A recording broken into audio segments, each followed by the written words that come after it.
नमस्कार दोस्तों, स्वागत है आपका मेरे चैनल कॉमिक्स लाइफ में। शुरू करते हैं मनोज कॉमिक्स की एक और मज़ेदार कॉमिक्स, अग्नि महल पार्ट 2। महामंत्री के आदेश पर तुरंत कुछ सैनिक चारों भाइयों के घर पहुंचे।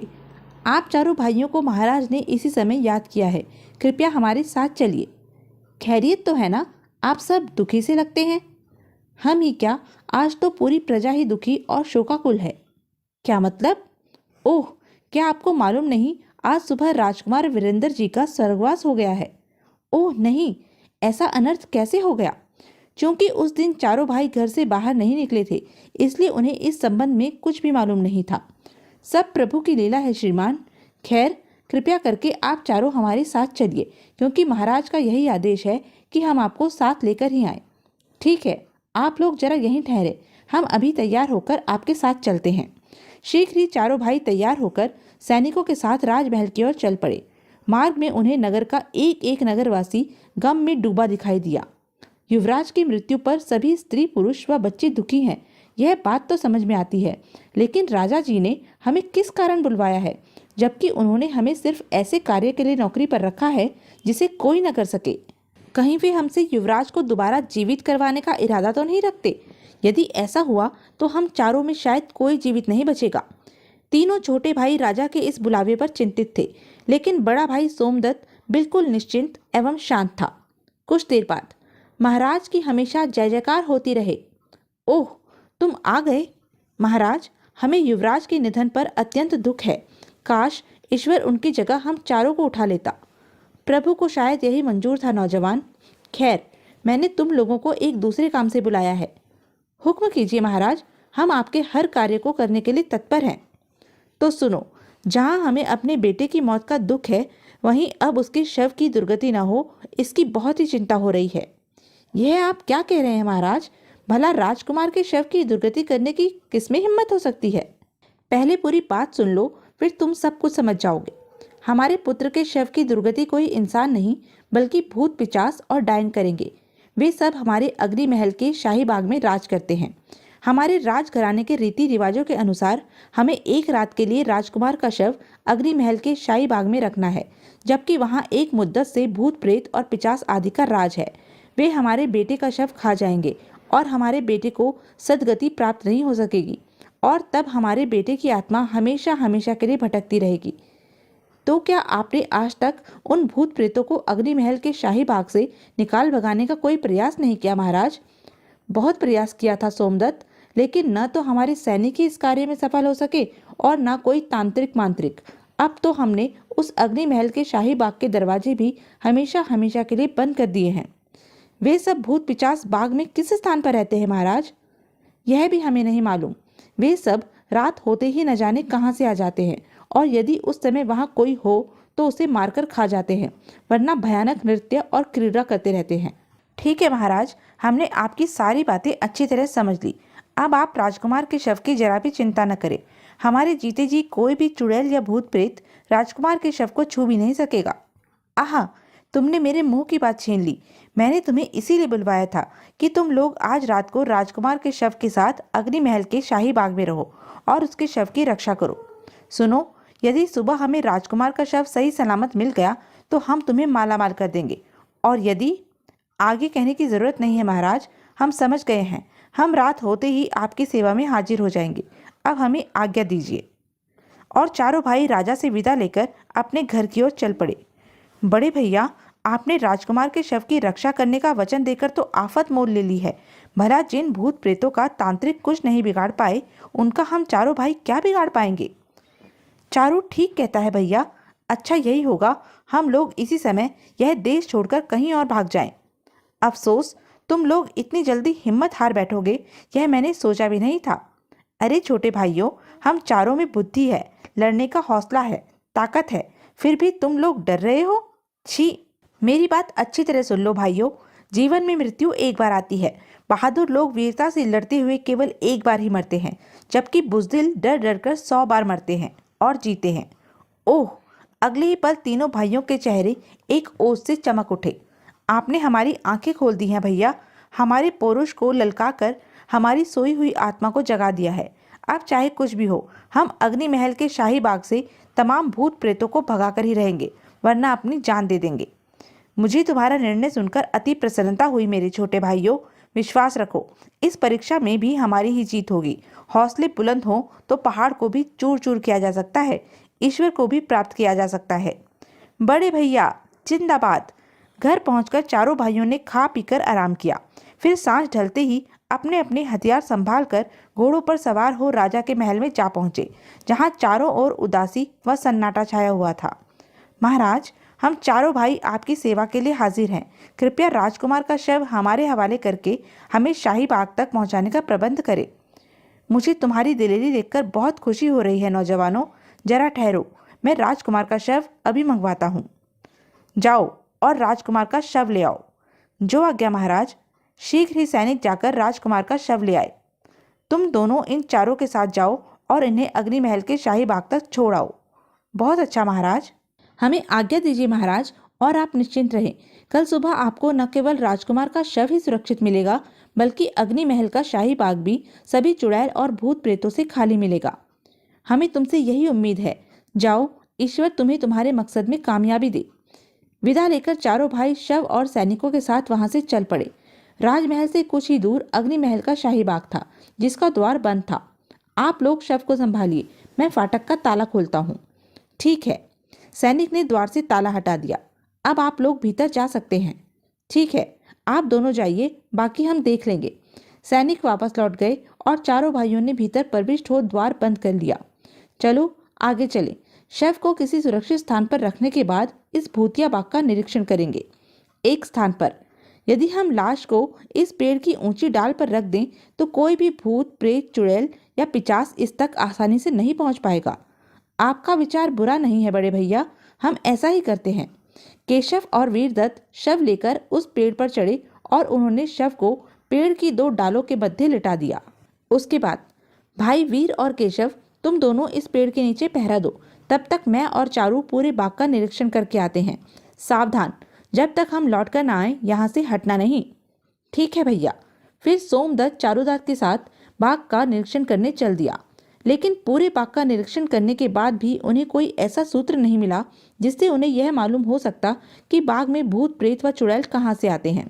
दोनों वापस लौट आए। भाइयों, मेरी समझ में एक बात आती है। यदि हम चारों ने एक साथ पहरा दिया तो हमें अवश्य नींद आ जाएगी और भूत प्रेत अपना काम कर जाएंगे। रात के 4 पहर की होती है, इसलिए अच्छा होगा कि हम चारों एक एक पहर बांट लें। सभी ने खुशी खुशी अपने बड़े भाई की बात को स्वीकार किया और सबसे पहले बड़े भाई सोमदत्त ने पहरा देना आरंभ किया तथा तीनों छोटे भाई सो गए। लेकिन सोमदत्त को पहरा देते हुए कुछ देर बीती होगी कि वह बुढ़िया कहाँ से आ गई और पेड़ पर चढ़ने की कोशिश क्यों कर रही है। ए माई, ठहरो, वरना मैं तीरों से तुम्हारा जिस्म छलनी कर दूंगा। तुम कौन हो, कहाँ से आई हो और इतनी रात गए यहाँ क्या कर रही हो। बेटा, मुझ अभागी का इस दुनिया में कोई नहीं है। मैं पेट भरने के लिए रोज चोरी से इस बाग में घुसती हूँ और इस वृक्ष से कुछ फल तोड़कर ले जाती हूँ।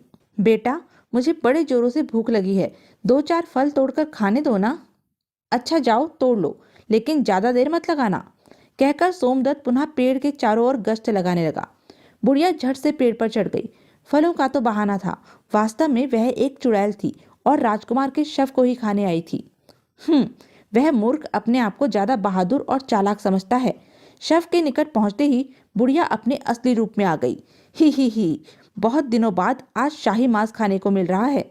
तभी गश्त देते सोमदत्त की दृष्टि ऊपर उठी। अरे, वह तो चुड़ैल है और राजकुमार का शव खाने जा रही है। अगले ही पल, अरे चुड़ैल, अब आज मैं तुझे जिंदा नहीं छोड़ूंगा। सोमदत्त का निशाना अचूक था। आई! तुरंत ही बुढ़िया पेड़ से जमीन पर आकर गिरी और मर गई।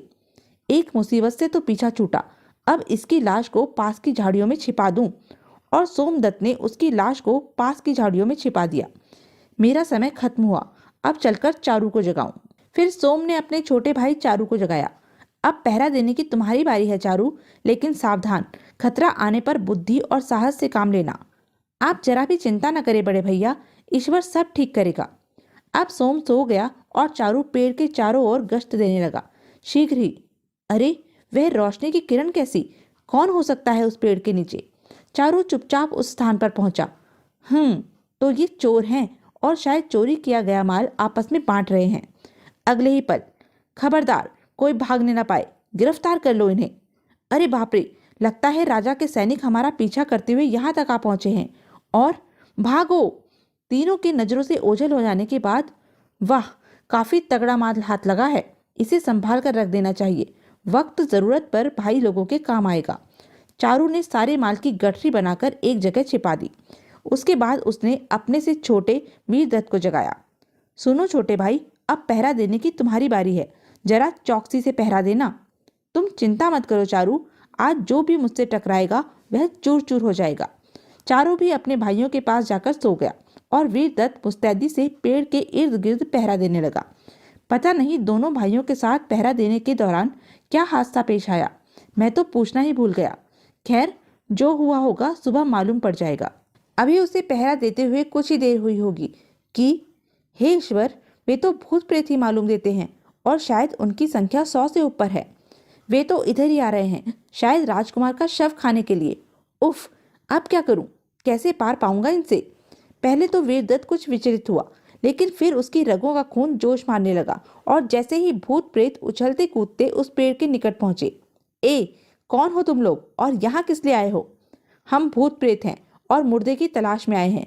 यदि आज हमें कोई मुर्दा नहीं मिला तो हम तुम्हें ही मुर्दा बनाकर खा जाएंगे। उस प्रेत की बात सुनकर वीरदत्त इस प्रकार उछला जैसे उसे उनका परिचय जानकर बहुत प्रसन्नता हुई हो। आहा, अच्छा हुआ तुम लोग यहीं मिल गए। कम से कम अब मुझे 100 भूत प्रेतों को तलाश करने के लिए और दर बदर की ठोकरें तो नहीं खानी पड़ेंगी। आए? क्या मतलब? मतलब यह है कि मैं यमराज का भेजा हुआ दूत हूँ। उन्हें भोजन करने के लिए 200 भूत प्रेतों की आवश्यकता है। मेरे विचार से 100 के लगभग तो तुम लोग हो ही। 100 को मैं और कहीं से तलाश कर लूंगा। जरा ठहरो, मैं तुम लोगों को ले चलने के लिए यमराज जी से पिंजरा मंगवा लूं। वीरदत्त की बात सुनकर भूत प्रेतों के पांव तले की धरती निकल गई। नहीं नहीं, हमें मत ले जाओ, हम इसी धरती पर खुश हैं, हमारी जानें बख्श दो। नहीं, मैं तुम्हें किसी भी कीमत पर नहीं छोड़ सकता, यह अपने मालिक के साथ विश्वासघात होगा। लेकिन जब भूत प्रेत उसके आगे काफी रोए धोए और गिड़गिड़ाए। मुझे न जाने क्यों तुम लोगों पर तरस आ रहा है, लेकिन तुम लोगों की जान केवल एक ही शर्त पर बच सकती है और मैं तुम्हें छोड़ सकता हूँ। वह क्या शर्त है, हमें जल्दी से बताइए। मेरे मालिक यानी यमराज जी तुम लोगों के अलावा परियों के बाग में लगने वाले फल फूलों का आहार भी बड़े आनंद से करते हैं। यदि तुम परियों का बाग यहाँ ले आओ और इस बाग तथा इस बाग के राजा के राज्य में कभी न आने का वचन दो तो मैं तुम्हारी जानें बख्श सकता हूँ। हमें स्वीकार है। सभी भूत प्रेत प्रसन्न हो एक स्वर में बोले और उसी समय परियों का बाग लाने कहीं उड़ चले। वाह, ये भूत प्रेत इतनी आसानी से काबू में आ जाएंगे, कभी सोचा भी नहीं था। खूब काम किया बुद्धि और साहस ने। वीरदत्त को ज्यादा देर इंतजार नहीं करना पड़ा। आहा, शायद वे परियों का बाग ले आए। भूत प्रेतों ने बाग को शाही बाग के एक हिस्से में रख दिया। हमने आपका कहा पूरा किया श्रीमान, अब हमें जाने दीजिए। ठीक है, जाओ, लेकिन ध्यान रहे राज्य में फिर कभी दिखाई मत दे जाना, वरना हो सकता है यमराज जी के भोजन के लिए फिर मुझे यहाँ आना पड़े और तुम लोग फिर मेरे चंगुल में फंस जाओ। कहकर भूत प्रेत इस तरह से वहां से भागे जैसे यमराज जी स्वयं उनके पीछे अपना भैंसा दौड़ा रहे हों। जब सभी भूत प्रेत वहां से गायब हो गए, वीरदत्त ने अपने सबसे छोटे भाई केशव दत्त को जगाया। छोटे भाई, मेरा पहरा खत्म हुआ, अब तुम्हारी बारी है। सावधानी से पहरा देना, यहाँ बहुत खतरा है। तुम चिंता मत करो वीर भैया और आराम से सो जाओ।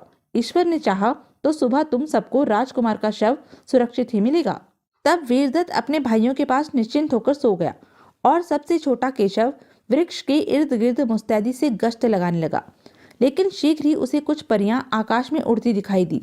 अरे, ये तो परियां हैं, लेकिन कहाँ जा रही हैं? ठीक तभी परियों की दृष्टि नीचे बाग पर पड़ी। अरे, वह देखो, वह रहा हमारा प्यारा बाग। हाँ, आओ नीचे चलकर देखते हैं और जो दुष्ट इसे लाया है उसे उसके किए की सजा देते हैं। ओह, वे तो इसी बाग में उतर रही हैं। क्या कारण हो सकता है? कहीं वे भी तो राजकुमार के शव के चक्कर में नहीं हैं? खैर, अभी मालूम हो जाएगा। परियां अपने बाग में उतरी। यह हमारा ही बाग है, लेकिन वह दुष्ट कहाँ है जो इसे यहाँ लाया है? जरूर वह यहीं कहीं आसपास होगा। आओ उसे खोजते हैं। हाँ चलो, उस पाजी को सजा देना जरूरी है। और जैसे ही वे बाघ को लाने वाले को खोजती हुई शव वाले वृक्ष के निकट पहुंची, ए युवतियों, जहां हो वहीं रुक जाओ, वरना एक एक को जमीन में बांध दूंगा।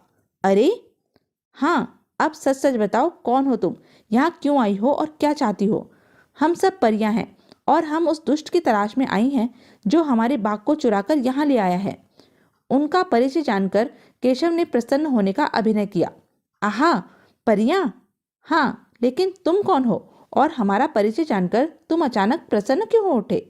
सुनो, मैं भगवान इंद्र का दूत हूँ और तुम्हारा परिचय जानकर इसलिए प्रसन्न हुआ कि इंद्र देवता ने अपने दरबार में नाचने के लिए मुझे तुम परियों को ही पकड़कर लाने का आदेश दिया था। लेकिन अफसोस कि तुम केवल 7 हो, मुझे 7 की और जरूरत पड़ेगी। वह क्यों देवदूत? वह इसलिए सुंदर परियों कि तुमको दरबार में इतना नाचना पड़ेगा कि नाचते नाचते ही मर जाओगे। तब नाचने के लिए 7 परियों की और जरूरत पड़ेगी। क्या हैं? केशव की बात सुनकर 7 परियों के चेहरे भय से पीले पड़ गए। अगले ही पल वे सब गिड़गिड़ा उठी। सुनिए देवदूत, क्या ऐसा कोई उपाय नहीं जिससे कि हमारी जान बच जाए? हमें अपना बाग भी नहीं चाहिए, केवल हमारे प्राण बचा लीजिए। हाँ देवदूत, हमारे बाग के अलावा भी आपको जो कुछ चाहिए हम देने के लिए तैयार हैं। नहीं, मैं तुम्हें नहीं छोड़ सकता। यदि मैंने तुम्हें छोड़ दिया तो इंद्र देवता मुझे जलाकर भस्म कर देंगे। कोई तो उपाय कीजिए देवदूत, हम आपके हाथ जोड़ती हैं।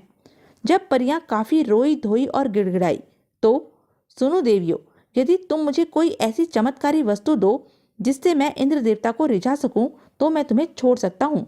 ठहरिए, आपको देने के लिए ऐसी एक वस्तु है मेरे पास। उस परी ने अपने वस्त्रों से एक छड़ी निकाली और केशव दत्त को देती हुई बोली, लीजिए, यह जीवनदायिनी छड़ी अपने पास रख लीजिए। इस छड़ी के द्वारा किसी भी मुर्दे को जिंदा किया जा सकता है। केशव ने छड़ी ली और परियों को जाने के लिए कह दिया। जान बचते देख परियां तुरंत अपने देश को उड़ गई। वाह भाई केशव, वास्तव में तू बड़ा किस्मत का धनी निकला। यह छड़ी तो तेरे साथ साथ तेरे भाइयों की भी किस्मत के दरवाजे खोल देगी। उसके कुछ ही देर में भोर का उजाला फैल गया। उजाला फैल चुका है और महाराज के कहने के मुताबिक भोर के समय यहाँ किसी का खतरा नहीं है, अतः मुझे भी कुछ देर आराम कर लेना चाहिए। और केशव दत्त भी अपने भाइयों के पास जाकर सो गया। जैसे ही सूर्य पूरी तरह उदय हुआ, राजा कुछ सैनिकों के साथ अग्नि महल के शाही बाग में पहुंचा, लेकिन वहां का नजारा देखते ही वह क्रोध से भड़क उठा। अरे, वे चारों मर्दूत तो घोड़े बेचकर सोए हुए हैं। उन्होंने हमारे बेटे के शव की रक्षा क्या खाक की होगी? सैनिकों, जगाओ इन मर्दूदों को, मैं अभी खबर लेता हूँ इनकी। सैनिकों ने चारों भाइयों को झंझोड़ कर जगाया। अरे महाराज, आप हमारा प्रणाम स्वीकार करें। तुम लोगों का प्रणाम हम बाद में स्वीकार करेंगे, पहले तुम हमें यह बताओ कि हमारे बेटे की लाश कहाँ है?